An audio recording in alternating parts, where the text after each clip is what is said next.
사무엘상 21장 1절입니다.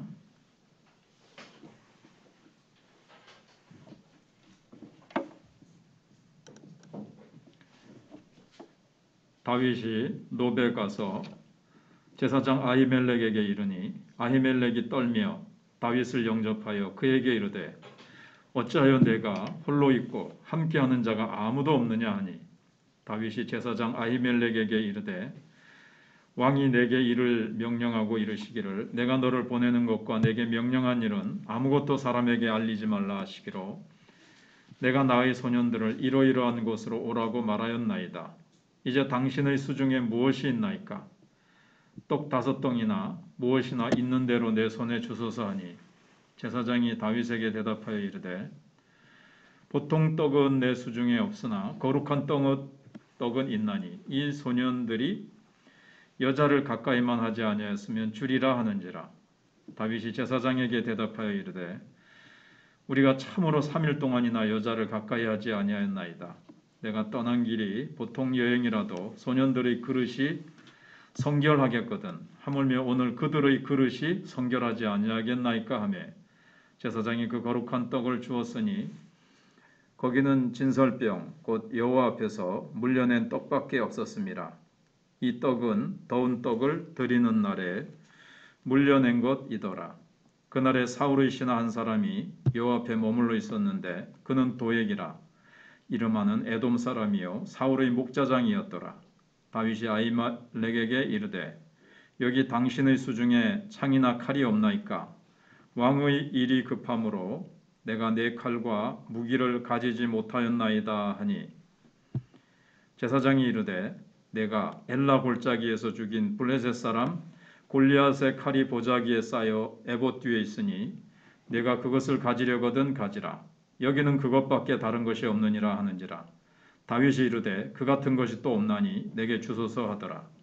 그날에 다윗이 사울을 두려워하여 일어나 도망하여 가드왕 아기스에게로 가니 아기스의 신하들이 아기스에게 말하되 이는 그 땅의 왕 다윗이 아니니까. 무리가 춤추며 이 사람의 일을 노래하여 이르되 사울이 죽인 자는 천천히요 다윗은 만만히로다 하지 아니하였나이까 한지라.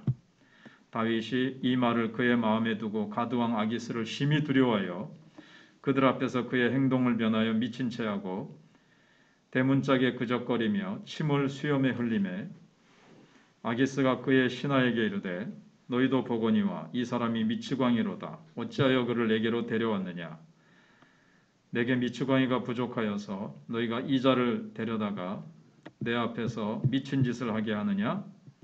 이 자가 어찌 내 집에 들어오겠느냐 하니라. 아멘. 오늘 제목은 사울을 피해 도망하는 다윗입니다. 지난주 수요일날 사울이 자신을 죽이려는 뜻을 이제 확인한 다윗은 요나단과 아쉬운 이별을 한 후에 도망자의 신세가 되었습니다. 그래서 라마나옅에서 요나단에게로 피했죠. 처음에 사무엘이 있는 라마나옅으로 갔다가 사울이 거기까지 막 쫓아오니까 거기도 안전하지 못하다 생각해서 요나단에게로 일단 피신해서 자기의 억울한 상황을 이제 막 이렇게 하소연을 했습니다. 그래서 요나단이 아버지 사울의 그 다윗을 살해하려는 의도를 확실히 이제 알게 된 다음에 도망자의 신세가 되죠. 그래서 이제 이번엔 어디로 가는가 하면 노비라는 곳으로 도망하게 됩니다.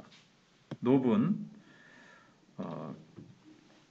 기브아라는 곳에서 참 굉장히 가까운 곳입니다. 그리고 나중에 이제 오늘 본문에 보시면 이제 가드로 도망가잖아요. 아기스왕, 그러니까 블레셋의 지역이에요. 가드는. 그러니까 이제 유다 땅 어디에 있든지 사울이 다 쫓아올 수 있으니까 사울이 쫓아오지 못할 곳은 블레셋 땅이겠다 싶어서 이제 가드로 이제 도망을 가거든요. 근데 이 가드는 노브에서 8시 방향으로 한 45km 정도 떨어져 있는 곳이에요. 그러니까 이스라엘 그 노브에서 어떻게 보면 제일 가까운 이제 블레셋 땅이죠. 가드는 또 어디입니까? 골리앗의 고향입니다. 그리고 지금 다윗은 골리앗의 칼을 들고 어디로 가고 있죠? 예, 골리앗의 고향으로 지금 오늘 본문에 보시면 이제 가게 되는 거예요.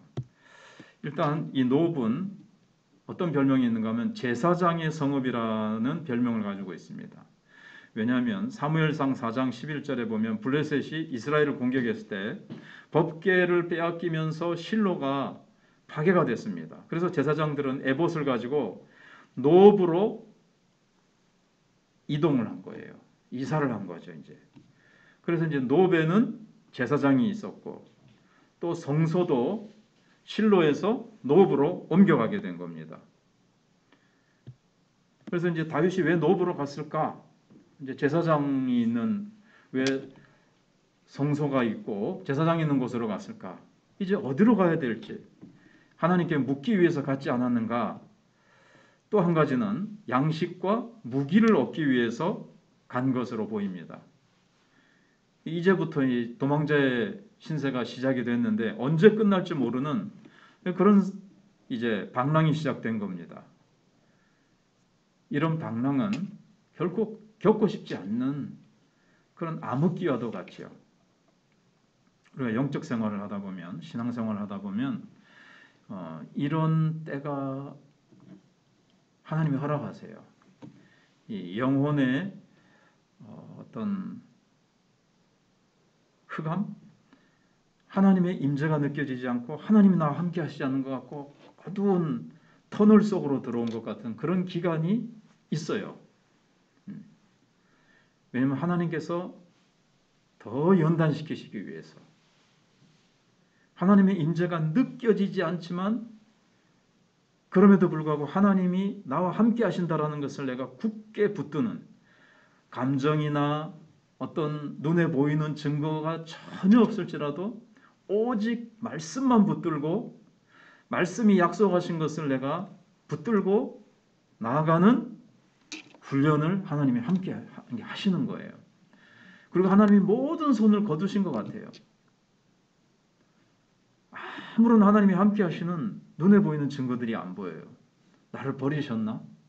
나를 포기하셨나? 할 정도로 그런 시기를 다 이제 지납니다. 이게 영혼의 흑암이라 그러고 부르기도 하고 제가 아무튼 그 또 다른 말이 있는데 내용은 같아요. 뜻은 같았는데 이런 시기를 하나님께서 이제 특별히 사용하시기 위해서 그렇게 하시기도 합니다. 근데 아무런 누가는 눈에 증거 안 보이고 귀에 소리 안 들리고 손에 잡히는 것 없어도 하나님은 나와 함께 하고 계시고 이 흑암의 시간에도 흑암의 상황에도 하나님의 특별하신 뜻이 있다라는 것을 이제 붙잡는 훈련을 하게 하시는 거예요. 뭐 눈에 다 증거 보이고 손에 잡히고 뭐 귀에 하나님이 함께 하시는 축복의 증거들이 막 들리고 하면 그거 뭐 얼마나 좋겠어. 할렐루야 이러면서 막 갈 수 있겠죠.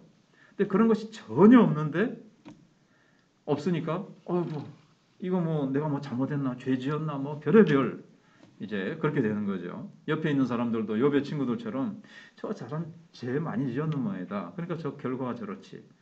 이런 상황이 이제 될 수 있는 거예요.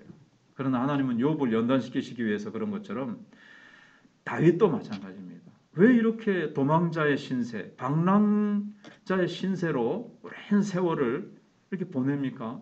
그야말로 예수님처럼 머리 둘 곳이 없이 쫓기는 신세가 되는 이유는 하나님께서 하나님의 사람으로 만드시기 위한 훈련의 과정이라고 할 수가 있습니다. 마치 모세를 40년 동안 훈련시키셨듯이 40년 동안 광야에서 이스라엘 백성들을 훈련시키셨듯이 거기서 오직 실컷 들은 것은 말씀입니다. 모세를 통해서 하나님의 말씀만 붙들고 나가는 거예요. 그래서 다윗의 방랑은 방랑보다 더 큰 하나님의 사람으로 합당한 왕으로 세워가기 위한 훈련의 과정이었습니다. 그래서 처음에 노브로 피신한 다윗의 이야기가 1절로 6절이 나옵니다. 노브로 피신한 다윗은 그곳에서 제사장 엘리멜렉을 만나게 되죠. 당시 아히멜렉은 엘리멜렉이죠. 아히멜렉이죠. 제가 잘못 썼네. 아히멜렉은 엘리 제사장의 아들인 비느하스의 손자였습니다. 비느하스 생각나시는 분은 이제 좀 머리에 떠오르는 게 있을 거예요. 아무튼 이 아히멜렉은 엘리 제사장의 혈통을 이어가고 있는 제사장이었습니다. 근데 다윗을 만난 아히멜렉은 혹시 다윗이 자신을 위험으로 몰아넣을 왕명을 가지고 왔는가 하면서 불안해서 떨고 있었어요.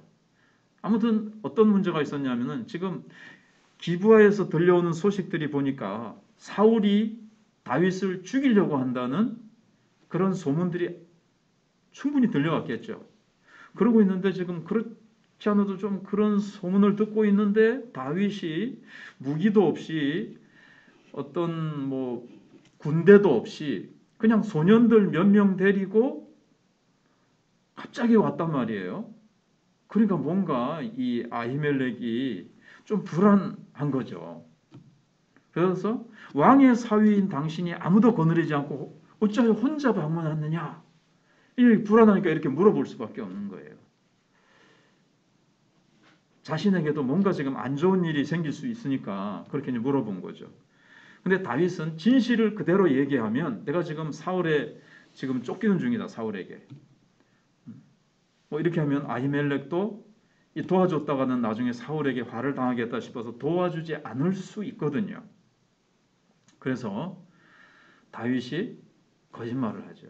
지금 왕명을 받들어 가지고 이 왕명을 내가 수행을 하는데 비밀스럽게 왕이 아무에게도 알리지 말고 하라 그랬다. 그래서 내가 급하게 왕명을 수행하느라고 지금 무기도 없이 군사도 없이 그냥 이렇게 소녀 몇 명만 데리고 갑자기 오느라고 지금 내가 양식도 없고 무기도 없다. 이렇게 됩니다. 근데 나중에 이 거짓말이 노업에 큰 재앙이 내리죠. 오늘 본문에도 나온 것처럼 이제 거기에 도액이라는 에돔 사람이 있었는데 나중에 사울에게 이제 이 상황을 아히멜렉 제사장이 다윗에게 떡도 주고 무기도 줬습니다. 그래가지고 그 사건으로 말미암아 제사장들이 다 죽죠. 노베 큰 피해 살육의 사건이 일어나게 됩니다. 이 거짓말이 이제 그렇게 이제 된 거죠. 근데 좀 이따 더 생각해 보기로 하고요. 그러면 뭔가 아히멜렉이 도울 것이다. 근데 아히멜렉도 지금 불안한 가운데서도 어떻게 보면 다윗이 지금 거짓말하는 것 같다는 낌새를 저는 좀 알아차렸을 것 같아요. 그럼에도 불구하고 나중에 다윗이 이렇게 얘기해서 내가 도와줬습니다. 이렇게 뭔가 다윗도 자기를 정당화하기 위해서 거짓말을 했고 아히멜렉도 뭔가 낌새를 느끼면서도 이 사울 왕이 지금 명령을 수행하고 있는 중이다라고 하니까 자기도 이거 거짓말인 것 같으면서도 자기도 도와줄 수 있는 어떤 정당성이 이제 좀 생기는 거죠. 명분이 생기는 거예요. 그래서 이제 도와주는데 또 거짓말인 것 같긴 한데 다윗이 지금 사울 왕의 명령을 받아서 내가 이렇게 그 명령을 수행하는 중이다. 이 말은 당신이 나를 지금 도와주지 않으면 사울 왕의 명령을 지금 당신이 거역하는 것이다 하는 식으로 지금 좀 강요하는 부분이 있어요. 은근히 간접적으로. 그래서 이제 도와줍니다. 지금은 이제 다윗하고 아히멜렉하고 뭔가 이거 지금 다윗이 거짓말한 것 같다 싶지만 지금 아무튼 한 배를 타게 된 거예요. 막 운명 공동체로 막 한 배를 타서 아무튼 둘이 잘 도와서 뭔가 이제 해 나갈 수밖에 없는 그런 상황이 생긴 거예요. 그래서 다윗이 아히멜렉에게 뭔가 먹을 거 있습니까? 그러니까는 보통 떡은 없다. 일반 떡. 그 거룩한 떡밖에 없다. 거룩한 떡은 안식일마다 성소에 그렇게 이제 12개 진열하는 진설병이라 그러죠. 거룩한 떡. 그것밖에 없다는 거예요. 그렇지만 아히멜렉은 너와 함께한 소년들이 사흘 동안 여자를 가까이 하지 않았으면 이 거룩한 떡을 먹을 수 있다. 이렇게 얘기를 합니다. 그리고 이 진설병이 누룩이 없는 거죠. 안식일마다 새로 갈아요. 12지파를 얘기하는 거죠. 그래서 율법에 따르면 진설병은 제사장 외에는 먹지 못합니다. 근데 율법을 뛰어넘어서 다윗의 필요를 하나님이 이제 아히멜렉을 통해서 채우시고 예수님께서는 이 아히멜렉이 한 행동을 마가복음 12장 3절 4절에서 이제 그거는 아히멜렉이 율법을 어긴 것이다 이렇게 말씀하지 않고 아히멜렉이 다윗이 어려운 상황에 있을 때 제사장밖에 먹지 못하는 이 진설병을 주지 않았느냐. 그래서 안식일 날 그 떡을 안식일 날 제사장 외에 먹지 못하는 떡도 이렇게 줬다. 그러면서 뭘 얘기합니까? 예수님이 칭찬하신 건 뭐죠? 율법의 참 정신은 이웃 사랑이다. 이웃을 도와주는 것이다. 그래서 아히멜렉이 한 행동을 칭찬을 하세요. 어떤 율법이든지 간에 그 율법은 하나님 사랑, 이웃 사랑으로 가야 되는 거예요. 아히멜렉이 사실은 제사장 외에는 먹지 못하는 걸 줬거든요. 이것은 율법적으로 하면 원래는 잘못된 거예요. 확대 해석을 한 건데 이 해석은 사실은 잘못된 겁니다. 그러니까 아히멜렉이 막 이렇게 확대 해석을 했는데 신약 시대 때는 맞아요. 근데 구약 시대 때는 안 맞다 이 말이에요. 구약 시대 때는 그 아히멜렉이 막 자기가 해석해가지고 막 준 거는 구약 시대 때는 이게 불법이에요. 해서는 안 되는 건데 그러나 이제 신약 시대 때를 보면 이제 되는 거죠. 그런데 보면 또 시대를 초월한 거니까 궁극적으로는 또 이제 맞는데 자관 그 당시로서는 해서는 안 되는 이 법을 어떻게 보면 어겼다기보다 초월해서 정말 아히멜렉은 하나님의 뜻을 잘 알고 다윗을 도와줬습니다. 이 속에 하나님의 이제 손길이 있다는 거죠.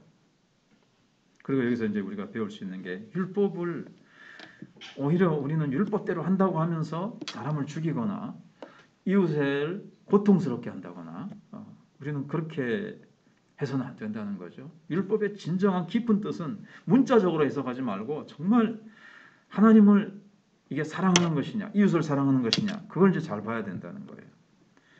그 다음에 이제 골리앗의 칼이 7절 7절에서 9절 나오는데 이 모든 일을 지켜보는 한 사람에게 성경이 초점을 맞추고 있는데 바로 도액이죠. 7절에 그날에 사울의 신하 한 사람이 있었는데 뭐 신하라기보다는 신하는 신하인데 여호와 앞에 머물러 있었는데 뭐 하는 사람이라 그럽니까? 사울의 목자장이라 그랬습니다. 그러니까 사울의 가축들을 관리하고 이게 돌보는 최고 장이었다는 거죠. 가축 관리 장관, 관리부장 뭐 이 정도 되겠죠.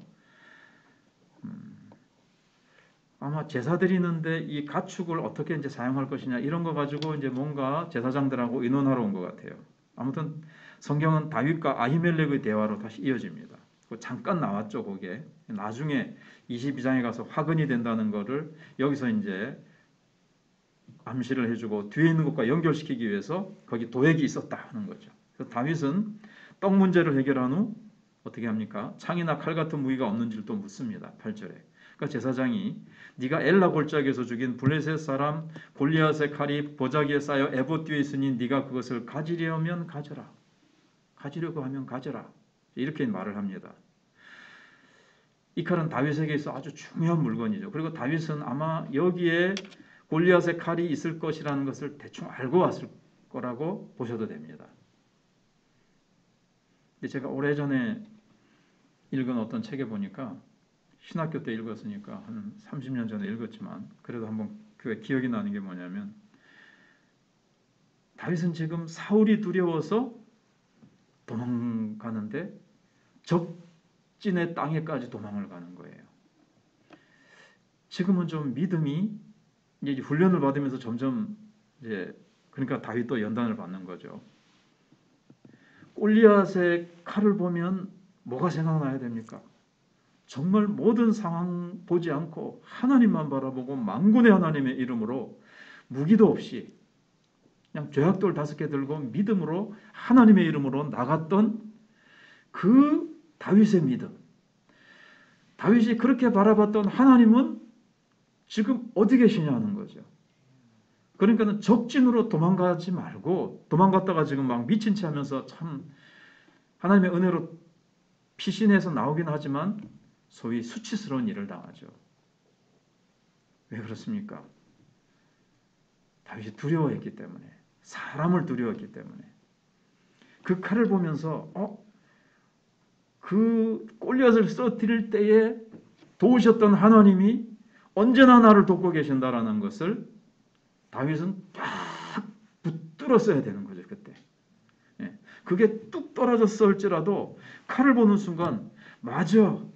하나님께서 골리앗도 하나님을 의지하고 하나님의 이름으로 나갔더니 하나님이 쓰러뜨리게 하셨어. 사울이 나를 쫓지만 하나님이 나와 함께 하시면 문제없어. 이제 다윗이 이제 믿음이 이제 나중에 연단되고 그래가지고 천만인이 나를 뚫을지라도 내가 평안히 자기도 하고 눕기도 하고 자기도 하고 깨기도 하고 막 시편에서 이제 그런 노래를 부르잖아요. 이제 그런 믿음으로 하나님께서 이제 세우시기 위한 건데 지금은 그 믿음이 지금은 뭔가 이렇게 그렇게 됐어요. 정말 하나님의 물건이었고 다윗은 어찌 됐든 이 칼을 이제 가지고 이제 힘을 얻어서 이제 또 도망을 가는데 가드에 있는 아기스에게로 이제 피신을 합니다.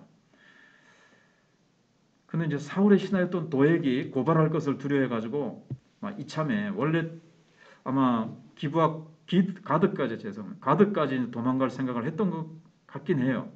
근데 더더구나 이제 사울의 신하 도액이 저 고자질 하겠구나. 그래서 이제 더 적국이긴 하지만 블레셋 땅으로 피하면 사울이 추격하지 못할 것이라고 생각을 하고 피하게 됩니다. 이게 이제 인간적인 계산이죠. 우리도 얼마나 저도 그렇고 그렇게 많이 합니까? 근데 다윗이 가드에 가자마자 금방 신분이 밝혀지게 됩니다. 블레셋 왕 아기스의 신하들이 이 사람은 그 땅의 왕 다윗이 아니니까 무리가 춤추며 이 사람의 일을 노래하여 이르되 사울이 죽인 자는 천천히요 다윗은 만만히로다 하지 아니하였나이까 이렇게 이제 지적을 하는 겁니다. 그러니까 명목상의 왕은 사울이지만 실제 전쟁을 치르는 왕은 다윗이 아닙니까? 이런 식으로 하면서 저 사람은 우리의 적입니다 하는 것을 막 딱 기억해가지고 왕에게 그걸 막 일깨워주는 거예요. 그러니까 다윗이 아이고 이거 큰일 났구나. 이거 나는 생각해 보세요. 다윗은 그런데 어떻게 왔을까요? 이게 사람들이 사울이 다윗을 죽이려고 한다는 소문이 여기까지 이제 퍼졌을 수 있겠죠. 그리고 다윗도 와가지고 나는 사울의 적입니다. 그러면은 나중에 그렇게 되잖아요. 뒤에 가가지고 이 다윗의 작전이 먹혀 들어가지고 아기스가 저기 변방에 한 도성을 주잖아요. 다윗과 함께 있는 그 무리들 수백 명하고 이 땅을 조금 떼줘요. 그래서 아기스가 다윗을 좀 이용해 먹으려고 해요. 나중에 되는데 이제 지금 그렇게 될 줄 알고 사울의 적이라 그러면 자기네들이 사울의 적국이니까 그러면 너는 나를 도울 수 있겠네. 니하고 나하고 같이 합해질 수 있겠네 해가지고 그런 계산을 가지고 갔는데 신하들이 이놈은 우리의 대장 아주 그 장수 골리앗을 쓰러뜨린 그 무서운 그 사람 아닙니까? 딱 그러는 거예요. 그러니까는 다윗이 아기스를 두려워해서 어떻게 했죠? 막 미친 척하는 거예요. 막 수염에 침을 질질질 하고 성경은 없지만 눈을 휙 흰자위가 휙 나오게 막 눈알을 막 해가지고 이렇게 해가지고 막 침을 질질 흘리고 이 대문 있는 거기에 막 몸을 그적거리면서 막 그런 일을 이제 한 거죠. 그러니까는 아기스가 이 사람 미치광이네 하면서 야 미치광이가 부족해서 경상도 말로 미치게이가 부족해가지고 왜 미치게이를 내 앞으로 데려와가지고 소위 이 쇼를 벌리고 난리냐 빨리 쫓아내라. 그런데 이 상황을 다윗이 시편에 기록을 해놨죠. 쫓겨나가지고 다윗이 시를 지었는데 뭐라고 했을까요? 하나님 나 너무 불쌍한 존재고 내가 어찌 이렇게 참혹한 신세가 되었습니까? 내가 하나님께 기름 부음 받고 나 하나님 일을 하려고 하는데 와 이럽니까 하나님? 이렇게 하지 않고 할렐루야 하나님을 막 찬양하고 기뻐해요. 그래도 하나님이 그 상황에 죽지 않게 그래도 순간적으로 미친 척하고자 하는 지혜를 주셨어요. 그리고 여러분 아기스가 얼마든지 속지 않을 수 있습니다. 저놈은 미친 짓 하네. 저 연기하는 거 아닌가 하면서 얼마든지 속지 않을 수 있는데 속아 넘어갔다는 거. 속아 넘어가게 하셨다는 거. 참 수치스러운 상황이지만 그래도 그 모든 상황 속에서 하나님은 다윗을 낮추신다고 볼 수 있어요. 우리가 주의를 하다가요. 정말 애들 말 하지 말고 그냥 수치스러운 일을 당할 수 있고 정말 내가 주님의 일을 하는데 하나님 내가 왜 이런 일까지 당해야 됩니까? 하나님 그렇게 주의 일을 하게 하시면서도 우리를 낮추세요. 이런 연단의 과정을 우리는 생각해야 됩니다. 다윗이 어떤 사람이에요? 하나님의 마음에 합한 사람이에요. 그러나 하나님은 하나님의 마음에 합한 왕으로 세우시기 위해서 이런 연단의 과정이 필요했던 거예요. 이 연단의 시간은 가치 있는 만큼 가혹했던 거죠. 하나님이 더 크고 귀하게 쓰시려고 더 그냥 참혹한 상황 속으로 밀어넣으세요. 자, 이제 말씀을 가지고 적용을 해보겠습니다. 선의의 거짓말이라도 좋지 않은 결과를 초래할 수 있다는 사실을 우리가 좀 기억을 해야 되겠고요. 그 다음에는 아히멜렉이 선의를 가지고 선한 뜻을 가지고 다윗에게 사랑과 자비를 베풀었습니다. 그런데 나중에 결과는 상당히 안 좋았죠. 우리는 그걸 기억해야 됩니다. 이 땅에서는요, 내가 행한 모든 선의가 항상 축복으로 좋게만 돌아오지 않을 수 있다는 것, 고난과 핍박으로 돌아올 수도 있다는 것을 우리는 기억해야 되겠습니다. 그 다음에 우리는 골리앗의 칼과 같은 하나님의 거룩과 영광을 위한 헌신의 체험이 있는 증표가 있습니까? 뭐 좀 말이 어렵게 말씀드렸는데 골리앗의 칼과 같이 내가 정말 하나님이 나와 함께 하셨던 어떤 증거들, 내가 지금까지 살아온 삶의 어떤 여정 속에 그것만 떠올리면 그때 내가 아무것도 없고 어려운 상황 속에서 하나님만 의지했더니 하나님이 나를 도우셨던 놀라운 증거들을 그것만 내가 딱 생각을 회상하면 막 힘이 불끈불끈 솟는 이런 그런 증표들이 있습니까? 이런 것을 한번 생각해 보시고요. 그 다음에 조금 전에 생각해 본 건데 하나님의 뜻을 수행하는 데 있어서 하나님께 순종하는 데 있어서 수치심도 낮아짐도 어려운 일도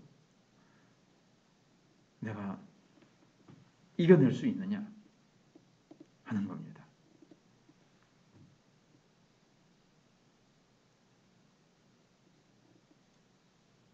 네. 더 하고 싶은 말인데 제가 지금 절제하는 중입니다.